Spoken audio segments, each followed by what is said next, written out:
Inihanda na rin ang Quirino Grandstand kung saan isasagawa ang pahalik sa Poong Jesus Nazareno at simula bukas. Live mula sa Maynila, may unang balita si Bam Alegre. Bam!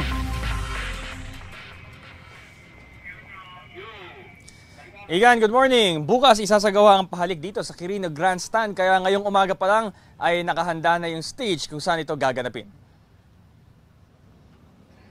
Full force ang lokal na pamahalaan ng Maynila sa paglinis sa paligid ng Quirino Grandstand ngayong umaga. Tinitiyak na walang makikitang kalat sa bawat sulok.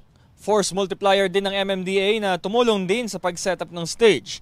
Isang tradisyon ng pahalik na hahalikan o hahawakan ng mga deboto ang imahen ng Poong Jesus Nazareno. Magsasagawa muna ng misa para sa mga volunteer bago ang pahalik.